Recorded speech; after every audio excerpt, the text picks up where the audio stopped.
Bonjour, bienvenue à ce dernier vidéo de déconvolution multipliée, en fait un dernier exemple.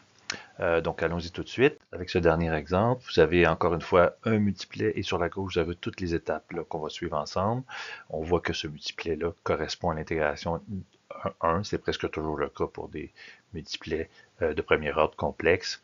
Donc vous avez ici ce multiplet-là, on voit qu'ils ont vraiment des distances très toute la même distance. Hein? Donc, il y a toutes des constantes de couplage qui doivent être des multiples l'un de l'autre pour qu'ils sortent au même endroit. Sinon, ça serait vraiment plus une forêt entremêlée, si on veut. Donc, déterminer l'intégration de chacun des pics. Donc, ici, on le fait avec une règle. Je vous ai mis une règle ici, puis on voit, je vous ai mis la hauteur de ça. Donc, ici, on a 1, ici, on a 3, 4, 5, et on a 7 aussi. Donc, on met des chiffres en conséquence. J'additionne tout ça, hein, parce que l'étape 2, ça doit être un multiple. L'addition de tout ça doit être un multiple de 2. Ah oui, on nous a dit de mettre les lignes verticales de tout ça. Ah, j'ai fait les lignes avant l'addition. Bon, pas très grave. L'addition, ça donne 64. Donc 1, 3, 5, c'est les chiffres qu'on avait tout à l'heure. Je les remets ici. J'additionne tout ça. 1 plus 3 plus 5, plus etc. Ça donne 64, donc 2 à la 6. Donc cet hydrogène-là couplé avec 6 hydrogènes. Donc déjà, des fois dans la structure, ça peut être différent. Ah, on avait un hydrogène couplé à 6, c'est sûr que c'est lui, mais on peut continuer pour trouver combien d'hydrogènes sont couplés avec quel type de couplage avec la déconvolution. Donc, ligne verticale, donc je l'ai déjà fait. Retirer d'abord le plus petit couplage. Donc, le plus petit, toujours on pourrait commencer à droite, là, mais je commence toujours à gauche. Donc, on se rappelle que ça, c'est nécessairement un vrai couplage. Les deux pics à l'extrémité sont nécessairement un vrai couplage. Et ici, ça nous dit qu'on a une intégration de 1,3. 1,3, donc c'est donc que ce couplage-là implique 3 hydrogènes. Donc, 3 hydrogènes, ça donne un quadruplet. Hein? Donc, évidemment, un quadruplet, c'est l'intégration selon le triangle de Pascal, 1, 3, 3, 1. D'ailleurs, on voit ici l'extrémité du quadruplet, 1, 3, puis là, il y a un 3, 1 ailleurs. Ben là, c'est bien trop grand. Non, mais on a au moins cette intégration-là. Donc, si c'était plus petit, ici, si on avait 1, 3, 2, quelque chose, ça ne marcherait pas parce que, ben non, il faut que ça soit 1, 3, 3, 1. Si c'était un 3, 2, quelque chose, c'est que c'est pas un multiple de premier ordre parce qu'on ne serait pas capable de le faire. OK.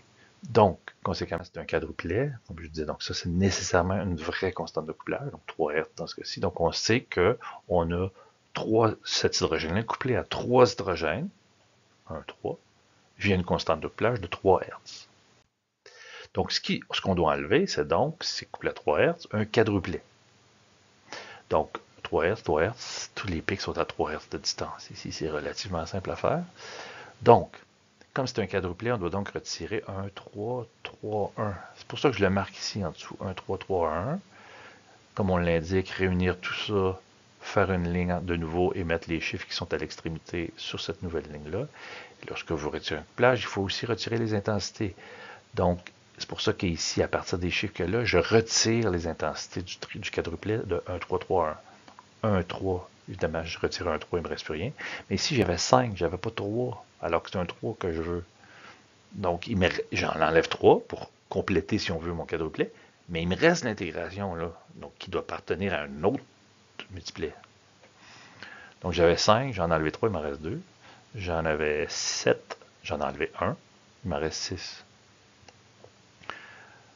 Donc, la suite, je continue avec les prochains pics disponibles. Le prochain pic disponible, donc c'est pas lui, puis c'est pas lui, c'est lui ici, dont l'intégration est de 2.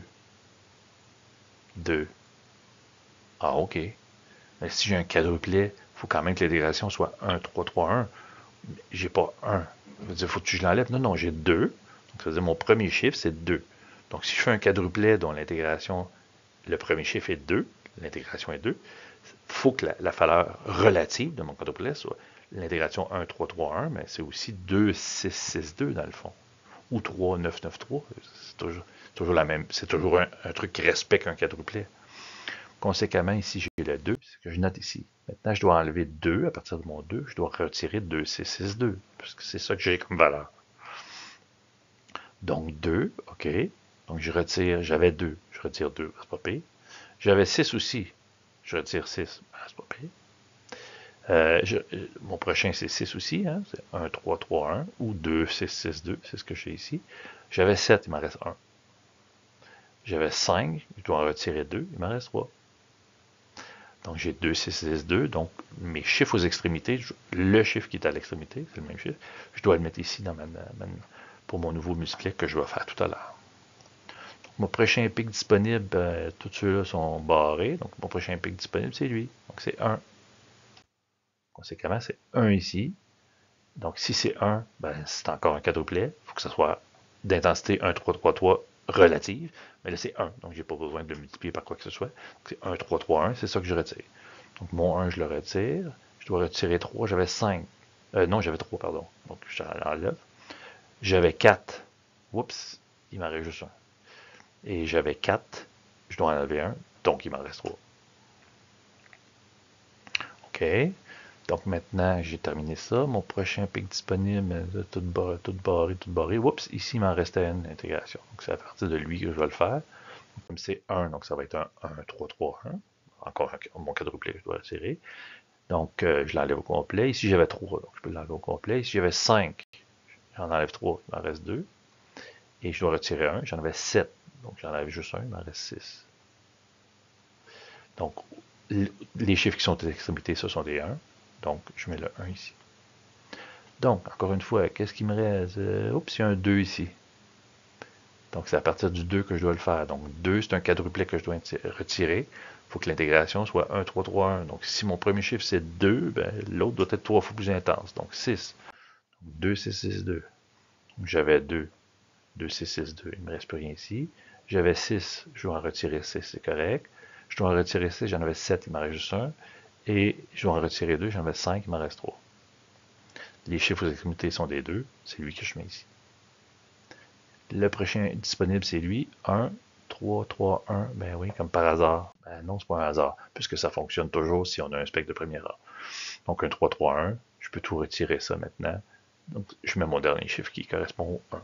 Donc je viens de terminer ma première déconvolution de mon premier couplage, qui est 3 hydrogènes couplés avec une constante de couplage de 3 Hz. Donc mon nouveau multiplet, c'est celui-là ici. On oublie un peu celui-là, maintenant c'est celui-là. Donc la distance entre mes deux pics, ça va être entre là et là. Ma nouvelle distance maintenant de mon extrémité. C'est quoi la distance entre là et là? Je peux le prendre directement sur la règle. Ça me donne 6 Hz quand je calcule ça ici. Donc c'est 1, 2 à mes premiers pics. Si j'ai 1, 2, ça veut donc dire qu'il couple avec 2 hydrogènes via une constante de 6 Hz. Et ça veut donc dire que si c'est avec 2 hydrogènes, c'est des triplets que je dois retirer. Et les triplets d'intégration, on se rappelle, c'est 1, 2, 1. Donc 1, 2, 1. La distance doit être la bonne aussi. Donc le prochain pic que je dois retirer doit être à 6 Hz. Et il est à 6 Hz effectivement. Maintenant, je mets le chiffre aux extrémités, je le mets ici. Et vous voyez, les autres pics qui me restent, c'est 1, 2, 1 aussi. Et comme par hasard, aussi à une distance de 6 Hz. Il faut que ce soit le cas. Si ce n'est pas le cas, c'est parce que ce n'est pas un spectre de premier ordre. Donc, ça me donne ça. Donc, je viens de retirer mon deuxième couplage. Il me reste quoi? Il me reste simplement un doublet avec une largeur de 18 Hz. Donc, une très grande constante de couplage. C'est certainement un couplage géminal. Pour une J2 finalement, pour être à si faible distance. Donc, un couplage avec un hydrogène couplé avec 18 Hz. Donc, ça complète le tout. On a trouvé nos 3 couplages. On peut maintenant faire le point 8 pour être sûr qu'on ne s'est pas trompé. Donc, il faut additionner tous les couplages en tenant compte du nombre d'hydrogènes. Donc 3 hydrogènes à 3 Hz, 2 hydrogènes à 6 Hz et 1 hydrogène à 18 Hz. Et ça doit correspondre à la distance entre mes deux pics extrêmes, soit lui et lui. Donc je le calcule, 3 fois 3, plus 2 fois 6, plus 1 fois 18, ça donne 39. Et si je fais de là à là, avec ma petite règle ici, ça me donne 39 Hz. Donc je ne me suis pas trompé. Donc voilà, je pense que là, avec ces 3 exercices-là qu'on vient de faire, je pense que vous êtes en mesure de faire la déconvolution de n'importe quel multiplet de premier ordre. Voilà.